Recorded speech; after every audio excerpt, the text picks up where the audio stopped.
থেকে তোমাদের জীবনটাকে, তোমাদের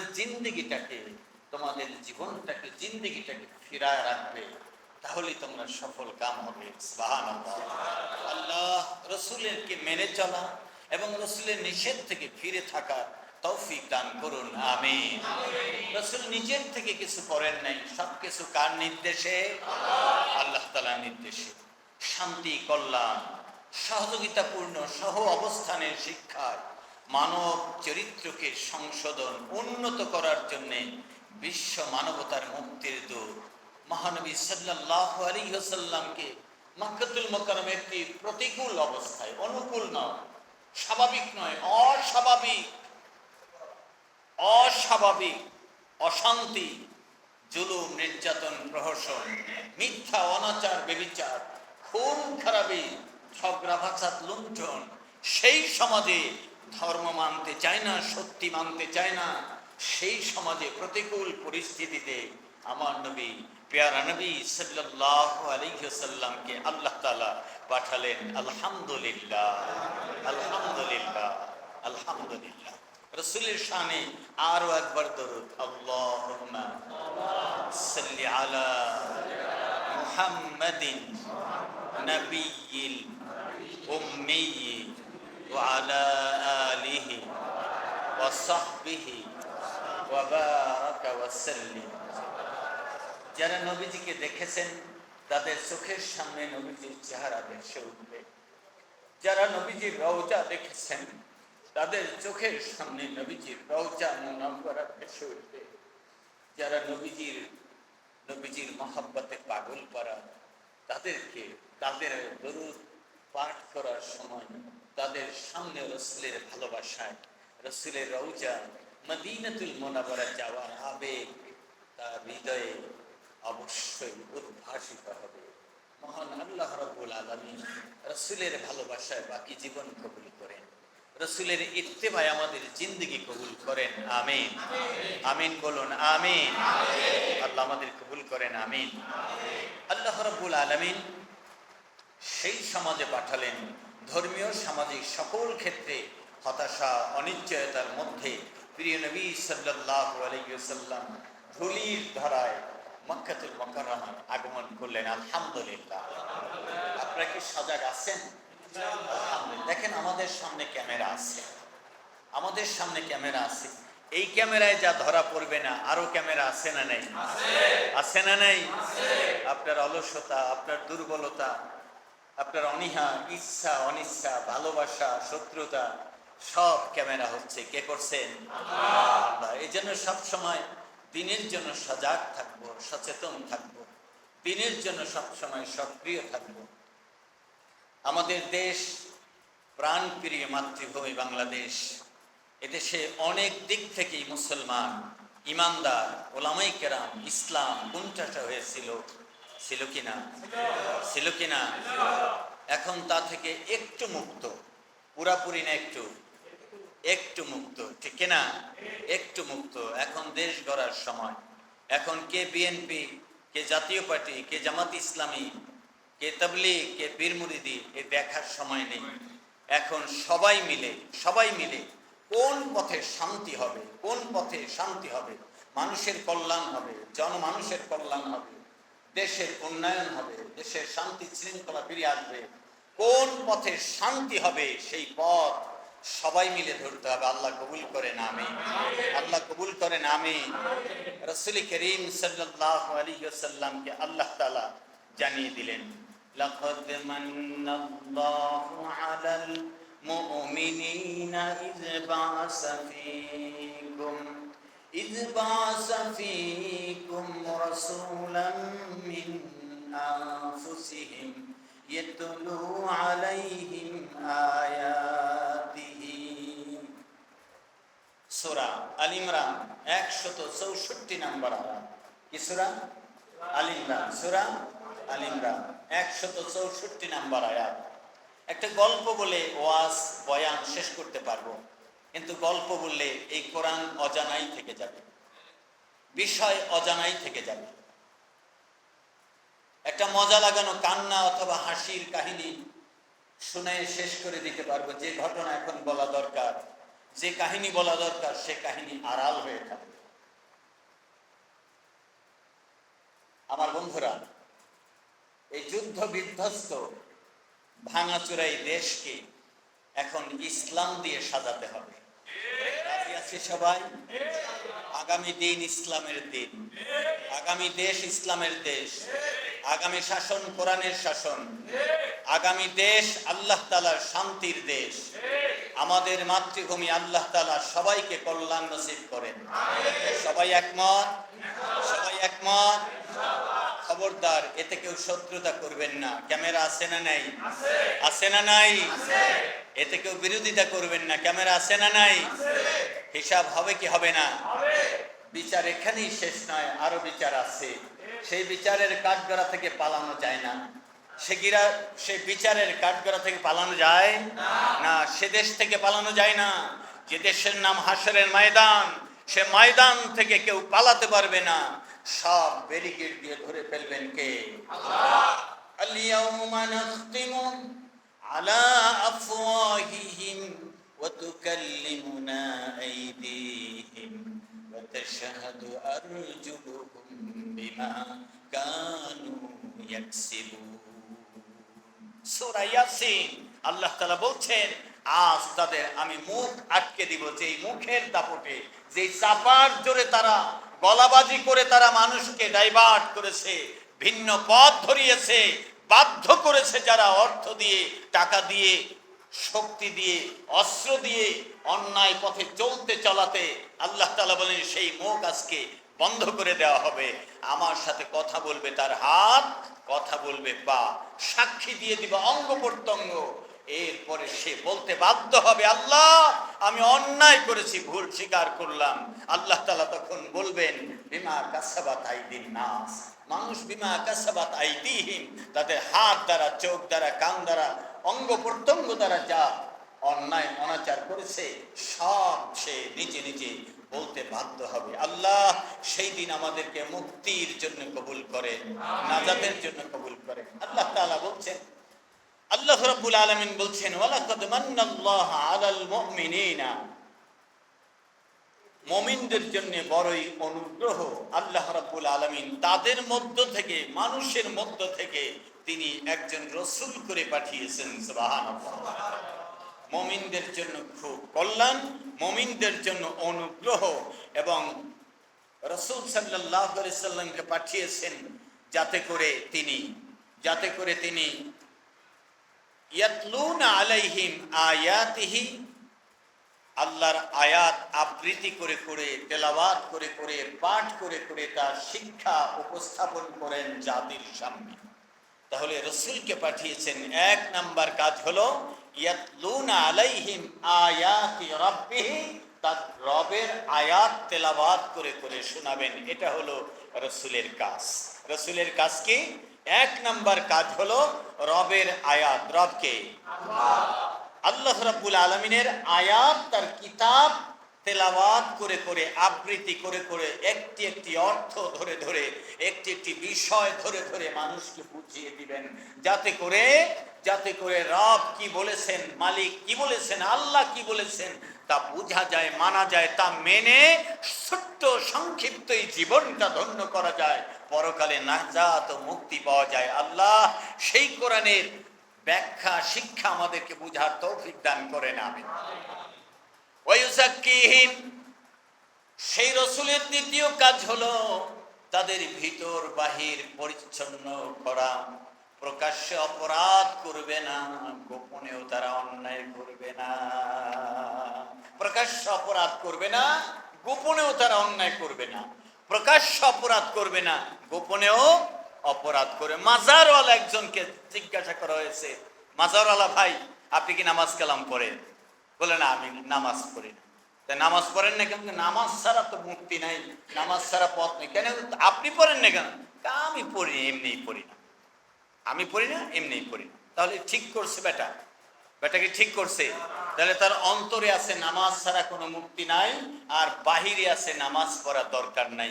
তাহলে ভিতর আর বাহির এক হলো। আল্লাহ রাব্বুল আলামিন বলছে ওয়ায়ুযাক্কিহিম, আল্লাহ রসুল এসেছেন তার ভিতর বাহির পুত পবিত্র করবে, আমলটা হবে পরিচ্ছন্ন আর দিলটা হবে পরিষ্কার আয়নার মতো। আল্লাহু আকবার, আল্লাহু আকবার। আবার আয়না ঘর বানিয়েছে, বানায় নাই? আয়না ঘর বানিয়েছে, সেখানে আহা কত কষ্ট দিয়েছে মানুষকে, কত কষ্ট দিয়েছে মানুষকে। আয়না ঘর মানে নিজের চেহারা নিজে দেখবেন, দুনিয়ার আর কিছু দেখবেন। আয়না নিজেকে নিজে দেখে, আর কাউকে দেখে না। নিজের চেহারাটাই নিজে দেখবেন, আর কাউকে দেখবেন না। ছেলে দেখবেন না, মেয়ে দেখবেন না, মা দেখবেন না, বোন দেখবেন না, আলো বাতাস দেখবেন না, সূর্য দেখবেন না, দুনিয়ার কিছুই দেখবেন না। এমনকি চোখ বেঁধে পর্যন্ত কষ্ট দেওয়া হয়েছে। আল্লাহ রসুল সাল্লাল্লাহু আলাইহি সাল্লামের শাসন হলো দোষীকে গ্রেফতার করো, গ্রেফতার করার পরে তার শাস্তি হলো তাকে নামাজ শিক্ষা দাও, তাকে কোরআন শিক্ষা দাও, ইলম শিক্ষা দাও, ঈমান শিক্ষা দাও, ইখলাস শিক্ষা দাও। শিক্ষায় সে উদ্বুদ্ধ হয়ে গেলে, কালিমা পড়তে সক্ষম হলে তাকে ছেড়ে দাও। সুবহানাল্লাহ, সুবহানাল্লাহ, সুবহানাল্লাহ। আল্লাহ রাব্বুল আলামিন বলছেন ভিতর বাহির পুত পবিত্র করবেন। ওয়ায়ুআল্লিমুহুমুল কিতাবা, তৃতীয় নাম্বার কাজ হলো রসুল এসেছেন, রসুল এসেছেন তৃতীয় নাম্বার কাজ হলো এই কোরআনের শিক্ষা দান করবেন। কোরআনে হালাল হারামের বিধান আছে, কোরআনে পারিবারিক বিধান আছে, কোরআনে নামাজ রোজার বিধান আছে, কোরআনে হজ জাকাতের বিধান আছে, কোরআনে পারিবারিক বিধান আছে, কোরআনে রাষ্ট্রীয় বিধান আছে, ব্যবসা বাণিজ্যের বিধান আছে, লেনদেনের বিধান আছে, কোরআনের সব বিধান আছে। যুদ্ধ বিগ্রহের বিধান আছে, কূটনৈতিক বিধান আছে, রাষ্ট্র পররাষ্ট্রের বিধান আছে, কোরআনের সব বিধান আছে। দুনিয়ায় কল্যাণের বিধান আছে, পরকালে নাজাতের বিধান আছে। আল্লাহ শান্তি কোন পথে, সে বিধানগুলো কোরআনে আছে। আল্লাহর গজব কোন পথে চললে আসবে, সে কথাও কোরআনে বলে দেয়া আছে। সুবহানাল্লাহ। তিবিয়ানান লিকুল্লি শাই। আল্লাহ রাব্বুল আলামিন বলছেন কোরআনে সবগুলো কথা বলে দেয়া আছে। এজন্য রাসূলের কাজ হলো ওয়ায়ুআল্লিমুহুমুল কিতাব। কিতাব মানে কি? কিতাব মানে কি? ওয়ায়ুআল্লিমুহুমুল কিতাব, তিনি মুআল্লিম, আর তার শিক্ষা হলো কোরআনের শিক্ষা মানুষকে শেখাবেন। কোরআনের শিক্ষা জাতিকে সামনে তুলে ধরবেন, রাষ্ট্রীয় বিধান তুলে ধরবেন, সামাজিক বিধান তুলে ধরবেন। আর জালিমরা যখন শাসক হয়ে বসে, তখন যেই যেই জায়গায় জালিমরা আছে তাদের কোরআনের শিক্ষায়, যাতে কোরআনের শিক্ষা চালু হলে তাদের যেই যে জায়গায় ক্ষতি হওয়ার সম্ভাবনা, ওই জায়গাগুলো তারা ব্যারিকেড দিয়ে রাখে। ব্যারিকেড ভাঙতে হলে জীবন দিতে হয়, লড়াই করতে হয়, কথা বলতে হয়, ত্যাগ স্বীকার করতে হয়। যুগে যুগে মুমিনরা তাই করেছে, লড়াই করে তাদের ব্যারিকেড ভেঙে জীবন দিয়ে তারা আল্লাহর কোরআনের বিধান কায়েম করার চেষ্টা করেছে। আমার মুমিন ভাইরা, আল্লাহ তাআলা রাসূলের কাজ হলো ওয়ায়ুআল্লিমুহুমুল কিতাবা, কিতাবের জ্ঞান শিক্ষা দেওয়া জাতিকে। সুবহানাল্লাহ। রাসূল করিম সাল্লাল্লাহু আলাইহি সাল্লামের এরপরে বিধান হলো আল হিকমা, জ্ঞান বিজ্ঞান প্রজ্ঞা শিক্ষা দেওয়া, উচ্চতর শিক্ষা দেওয়া। ওয়া ইন কানু মিন ক্বাবলু লাফি দালালিন মুবিন। যেই জাতি ইতিপূর্বে গোমরাহির ভিতরে লিপ্ত ছিল, পথভ্রষ্ট ছিল, সেই জাতিকে আল্লাহ রাব্বুল আলামিন এমন একজন রাসূল পাঠালেন, যিনি এই জাতিকে আয়াত আবৃত্তি করে শোনাবেন, ভিতর বাহির পরিশুদ্ধ করবেন, কিতাবের ইলম দান করবেন, আর বিশেষ জ্ঞানী করে তুলবেন। সুবহানাল্লাহ। এই হলো সূরা আল ইমরান 164 নম্বর আয়াত। বাড়িতে গিয়ে পড়লে অনেক সময় পাবেন। আমি তো কিছুক্ষণ তেলাওয়াত করার পরে, বয়ান করার পরে সময় নেই। আপনি বেশ সময় পাবেন। সূরা আল ইমরান 165 নম্বর আয়াত। আল্লাহ তাআলা আমাদেরকে বুঝার তৌফিক দান করেন, আমিন। আল্লাহ রাব্বুল আলামিন বলছেন, প্রিয় নবী সাল্লাল্লাহু আলাইহি ওয়াসাল্লাম কল্যাণ মুক্তির পথ দেখানো তার দায়িত্ব ছিল। প্রতিটি কর্ম, প্রতিটি স্থান, প্রতিটি অবস্থা সবগুলো পরিবর্তন করে ইসলামের ভিত্তিতে গঠন করা, এ হলো নবীজির কাজ। আমাদেরও কাজ। ইসলামের পূর্ব যুগে সমাজে গোত্রে গোত্রে কলহ ছিল, হানাহানি ছিল, এবং এগুলো ছিল নিত্য নৈমিত্তিক ব্যাপার। ঘোড়ার দৌড় হতো, উটের দৌড় হতো। সেইখানে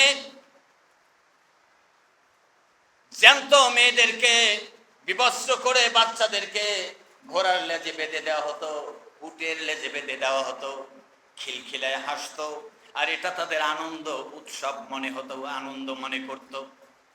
তার মানে মেয়েদের কোনো মর্যাদা ছিল না। নারীদেরকে বেচা কেনা হতো, বিক্রি করা হতো হাটে বাজারে। দাস দাসীদেরকে মানুষ মনে করা হতো না। যুদ্ধ বিগ্রহ লেগেই থাকতো। ছোট্ট বিষয় নিয়ে যুদ্ধ বেজেছে, যুদ্ধ বাঁধার পরে এই যুদ্ধ চালু থাকবে। বংশ যতদিন থাকবে এই যুদ্ধ চালু থাকবে। সেই বংশের সাথে যেই বংশের সাথে যুদ্ধ ছিল, এমনকি 40 বছর পর্যন্ত যুদ্ধ চালু ছিল। একটি যুদ্ধ এইরকম নবীজি পেয়েছেন আউস ও খাজরাজের মধ্যে। সেই যুদ্ধ 70,000 লোক মারা গিয়েছে। আউস ও খাজরাজ এবং হাওয়ালিন গোত্র তারা যুদ্ধ বিগ্রহে লিপ্ত থাকতো। আল্লাহ রাব্বুল আলামিন রাসূল করিম সাল্লাল্লাহু আলাইহি সাল্লামের কাছে আয়াতে কারিমা নাজিল করলেন সূরা আলে ইমরান 103 নম্বর আয়াত। নবীজিকে আল্লাহ তাআলা বললেন, ইজ কুনতুম আদান ফাআল্লাফা বাইনা কুলুবিকুম ফাআসবাহতুম বিনি'মাতি ইখওয়ানা ফাআসবাহতুম বিনি'মাতিহি ইখওয়ানা। সূরা আলে ইমরান 165 বলেছিলাম, এখানে এবার তিলাওয়াত করলাম শুধুই মাত্র আয়াত 103 নম্বর আয়াত। আল্লাহ রাব্বুল আলামিন বলছেন, হে নবী আপনি বলে দিন, তোমরা একে অপরের শত্রু ছিলা। কি ছিলে? একে অপরের শত্রু ছিলে। কারো গায়ে আওয়ামী লীগ লেখা নাই, বিএনপি লেখা নাই, লেখা আছে জাতীয় পার্টি লেখা নাই, জামাত লেখা নাই, তাবলীগ লেখা নাই, পীর মুরিদ লেখা নাই, স্বতন্ত্র লেখা নাই। তবে কলিজার ভিতরে একটা অঙ্কিত কালিমা আছে, লা ইলাহা ইল্লাল্লাহ মুহাম্মাদুর। আবার পড়ুন,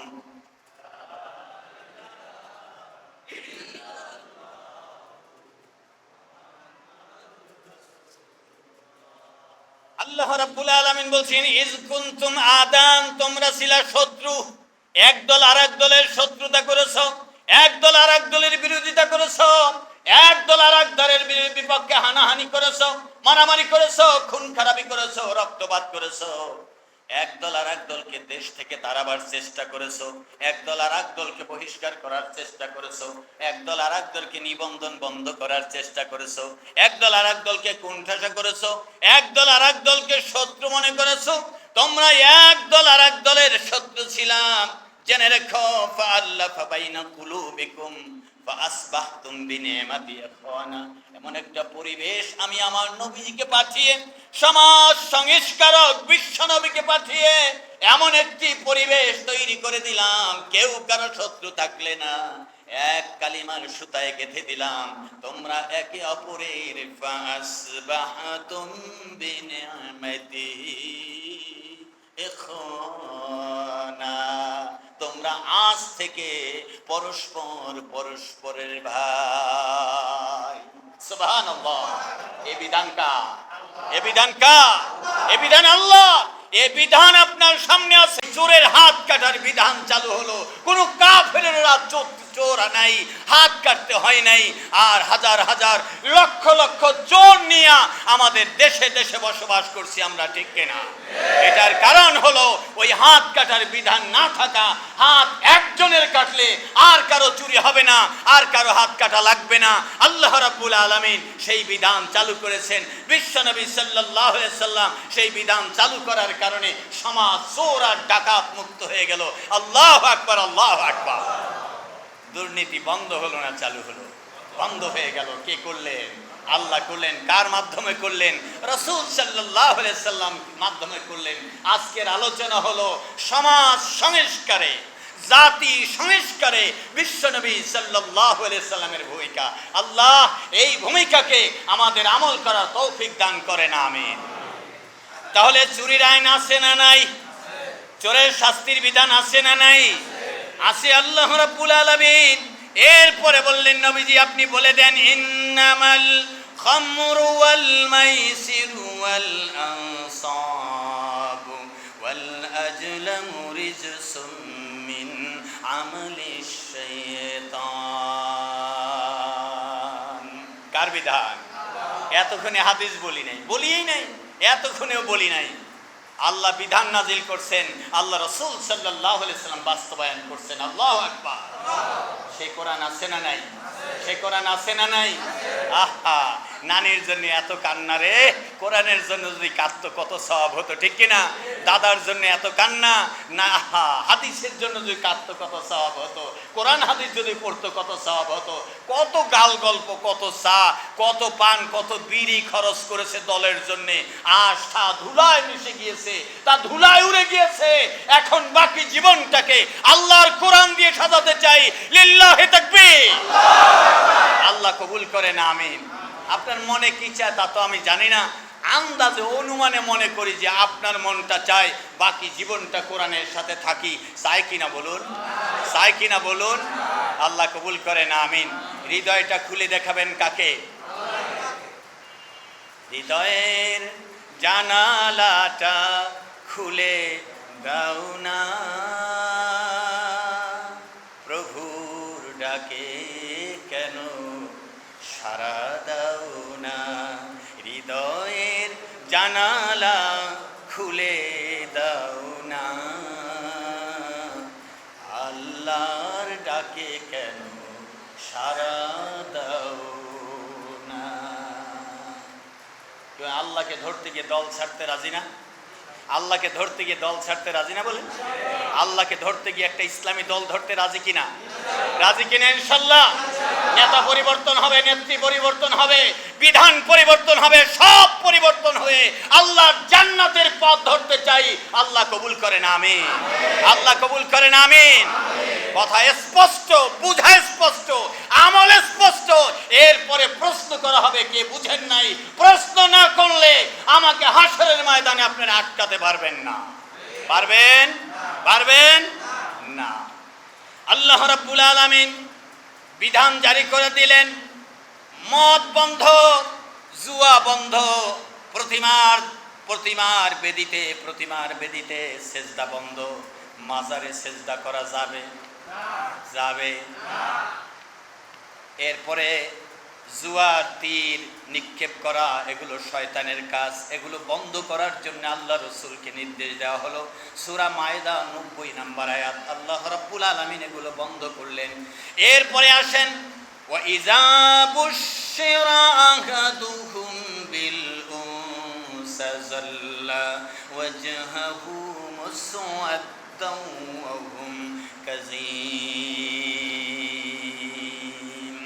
আল্লাহ রাব্বুল আলামিন সূরা নাহলের 58 নম্বর আয়াতে বলেছেন, সূরা নাহল 16 নম্বর সূরা, 58 নম্বর আয়াত, হে নবীজি আপনি ঘোষণা দিয়ে দিন, হে নবীজি আপনি ঘোষণা দিয়ে দিন, ওই সকল লোকেরা যারা মেয়ে সন্তানের সুসংবাদ দিলে, সুসংবাদ কে দেন? কে দেন? ওয়াইজা বুশশিরা আহাদুহুম, তাদের মধ্যে কোন লোককে যদি আমি সুসংবাদ দেই, বিল উনসা, একটি মেয়ে সন্তানের। মেয়ে সন্তান আছে না নাই? আছে না নাই? মেয়ে চাই না, মেয়ে সন্তান চাই না, মেয়ে স্ত্রী চাই, মেয়ে সন্তান চাই না, মেয়ে মা চাই। এরকম বোকা আছে না নাই? আহা, কপাল পোড়া। আল্লাহ তাআলা বলছেন, ওয়াইজা বুশশিরা আহাদুহুম বিল উনসা। জাহিলিয়াতের যুগে মেয়ে সন্তানকে অপমান মনে করা হতো, অপমানজনক মনে করা হতো, অপমানের কারণ মনে হতো, হ্যাঁ প্রতিবর্ণ হওয়ার সম্ভাবনা মনে হতো। মেয়ে সন্তান হলে কি হতো? আল্লাহ তাআলা বলছেন, জাল্লা ওয়াজহুহু, তাদের চেহারা কালো হয়ে যেত। প্রতিদিন খোঁজ খবর যেই দিন মেয়ে সন্তান হলো হাসপাতালে অথবা বাড়িতে, শাশুড়ি ফোন দেয়, ফোন ধরে না, বন্ধুরা ফোন দেয়, ফোন ধরে না, কি ব্যাপার ধরো না কেন? বলে মনটা একটু খারাপ। খারাপ কি? তোমার ভাবি অসুস্থ। অসুস্থ তো আগেই জানি, সুখবরটা কি? বলল মেয়ে হয়েছে। তার মানে সব কিছু ভালো, মেয়ে হয়েছে এই জন্য তার মনটা খারাপ। মনটা খারাপ, মন খারাপের ছাপ চেহারায় উঠেছে, দেখেছেন কে? মন খারাপের ছাপ চেহারায় উঠেছে, দেখেছেন কে? আল্লাহ রাব্বুল আলামিন বললেন যাল্লা ওয়াজহুহু মুসওয়াদ্দাও ওয়া হুয়া কাযীম। চেহারাটা কালো হয়ে গেল, চেহারাটা ফ্যাকাশে হয়ে গেল, অথবা চেহারাটা আঁকাবাঁকা হয়ে গেল মেয়ে সন্তানের সুসংবাদ দেওয়ার কারণে। আল্লাহ রাব্বুল আলামিন বলেন এই লোকটা গুমরা হয়ে, এই লোকটা মনোকষ্টে ভুগতে থাকে। এরপরে সংবাদ সূরা নাহলের 59 নম্বর আয়াত, 58 পরে 59। আল্লাহ রাব্বুল আলামিন বলছেন লোকদের থেকে লুকিয়ে ফিরে এই লোকটা মা বুশরা বিহি, যখন তাকে সুসংবাদ দেওয়া হয় কন্যা সন্তানের, আইয়ুম সিকুহু আলা হুনিন, সে মেয়ে সন্তানের অপবাদ, অপমান, অবমাননার এই গেলানি নিয়ে বেঁচে থাকবে নাকি আময়াদুসুহু ফিত তুরাব, নাকি এক জায়গায় মাটি খুঁড়ে গর্ত করে মাটির মধ্যে পুঁতে রাখবে, এই চিন্তায় সে ব্যস্ত থাকে মক্কায়। এই চিন্তায় ব্যস্ত থাকে মক্কায়। আর এখন চিন্তায় ব্যস্ত থাকে মেয়ে সন্তান হলে তাকে হাসপাতালে নিয়ে তাকে ফেলে দিয়ে দাও, অথবা মেয়ে সন্তান বারবার হয় বন্ধ করে দাও। মেয়ে সন্তান বেশি হলে কষ্ট হয়। আল্লাহ রসুল বলেন মেয়ে সন্তান সুসংবাদ, আল্লাহ বলেন সুসংবাদ। মেয়ে পেয়ে যে ব্যক্তি খুশি হয়, আল্লাহ তাআলা তাকে খুশি হয়ে জান্নাতের মেহমান বানাইয়া দেয়। মেয়ে সন্তান, নবীজি বলেছেন একটা মেয়ে, দুইটা মেয়ে সন্তান যদি যে লালন পালন করে সুপাত্রে পাত্রস্থ করতে পারে, নেককার পরহেজগার বানিয়ে সুপাত্রে পাত্রস্থ করতে পারে, তাহলে সেই মেয়ে সন্তানের বাবা মা আর আমি আল্লাহ রসুল একই পাশাপাশি জান্নাতে বসবাস করব। সুসংবাদ আছে না নাই? আছে না নাই? সুসংবাদ আছে। এক মেয়ে হলেও তাই। মেয়ে সন্তানের সুসংবাদ শুনলে যারা খুশি হবে, আল্লাহ তাআলা তাদেরকে খুশি করবেন পরকালে, দুনিয়া আখিরাতে। আল্লাহ রাব্বুল আলামিন বলেন আলা সা মা ইয়াহকুমুন, এটা সিদ্ধান্ত খুবই খারাপ সিদ্ধান্ত যে মেয়ে সন্তান হলে কি এই অপমান নিয়ে বেঁচে থাকবো নাকি মাটিতে পুঁতে রাখবো, এই সিদ্ধান্ত তখন নেওয়ার চিন্তায় থাকতো মানুষ। আল্লাহ তাআলা সূরা নাহলে রাসূল সাল্লাল্লাহু আলাইহি ওয়াসাল্লামের মাধ্যমে এই ঘোষণা দিয়ে দিয়েছেন। সমাজ সংস্কারক মুহাম্মদ রাসূলুল্লাহ সাল্লাল্লাহু আলাইহি ওয়াসাল্লামের মাধ্যমে আমরা এটা জানলাম। বিআইয়ি জামবিন কুতিলাত ওয়া ইযাল মাউদাতু সুইলাত, হাসরের ময়দানে ওই জ্যান্ত কবর দেওয়া মেয়ে সন্তানদেরকে উঠানো হবে, উঠিয়ে জিজ্ঞাসা করা হবে তুমি কোনো অপরাধ করেছো কিনা, কোন অপরাধের কারণে তোমার বাবা মা, তোমার সমাজ তোমাকে ঘৃণা করত, তোমাকে শাস্তি দিয়ে কবরস্থ করত, জ্যান্ত কবর দিয়েছিল। ওই মেয়ে সন্তানেরা বলবে আমরা কোনো অপরাধ তো দূরের কথা, আমরা কোনো অন্যায় তো দূরের কথা, আমরা কিছু বুঝতেই পারতাম না, আমাদের সাথে কেন এই আচরণ করা হয়েছে। আল্লাহ রাব্বুল আলামিন তাদেরকে তখন শাস্তি দিয়ে দিবেন। এরপরে আসেন আল্লাহ তাআলা রাসূলের মাধ্যমে সমাজ সংস্কার করলেন। কি সমাজ? ইসলামী সমাজ। কি সমাজ? কি সমাজ? আবু জেহেলের তন্ত্র ছিল, ফেরাউনের মন্ত্র ছিল, নমরুদের শাসন ছিল, কাফেরদের শোষণ ছিল, জালিমদের অত্যাচার ছিল, সব উঠিয়ে দিয়ে লিউযহিরাহু আলাদ-দীন কুল্লি ওয়ালাউ কারিহাল মুশরিকুন। আল্লাহ বললেন নবী হে, আপনার সাহাবীদেরকে নিয়ে আমার জমিনে আমার দেয়া শান্তির বিধান চালু করবেন, এতে কাফেররা চাক বা না চাক যায় আসে না। আপনারা একমত কিনা? আপনারা একমত কিনা? লিল্লাহি তাকবীর। ইসলামের আলো, ইসলামের আলো, আল কোরআনের আলো, আল হাদিসের আলো, দুনিয়ার মুসলিম। আমার বন্ধুরা, সমাজ সংস্কারক বিশ্বনবী সাল্লাল্লাহু আলাইহি সাল্লাম যতটুকু আলোচনা হয়েছে ধারাবাহিক হয় নাই। আপনারা কি বুঝতে পেরেছেন কোন জামানায় কত অন্ধকারের মধ্যে নবীজিকে আল্লাহ পাঠিয়েছেন? সেইখানে বুক ফুলিয়ে, বুক টান করে, সিনা টান করে, মাথা উঁচু করে আল্লাহর বিধানকে আল্লাহ রসুল সমুন্নত করেছেন, সাহাবীরা করেছেন। আল্লাহু আকবার। আমরা কি পারবো না ইনশাআল্লাহ? মুসলমান বেশি না মুসলমান বেশি? এদেশে মুসলমান বেশি না মুসলমান বেশি? এখন আর বিরোধী দল সরকারি দল নাই, তরকারি দল দরকারি দল নাই, সব দল মিলে আমরা মুসলমান। এক স্লোগান, এক কথা, এক দেশ, এক কোরআন, আল্লাহর বিধান চাই। যারা যারা রাজি আছি তারা স্লোগান তুলুন, লিল্লাহি তাকবীর। আমার বন্ধুরা, রাতেও দোয়া করবেন তাহাজ্জুদ করে, দিনেও চেষ্টা করবেন। আল্লাহর কিতাবের দিকে এগিয়ে আসুন, বেশি বেশি পড়াশোনা করুন। বাকি আলোচনা আপনাদের সামনে ইনশাআল্লাহ আগামী জুমায় চলতে থাকবে। সমাজ সংস্কারক মুহাম্মদ রাসূলুল্লাহ সাল্লাল্লাহু আলাইহি সাল্লাম এখন মিলাদ পড়ে যদি আমরা জিলাপি খেয়ে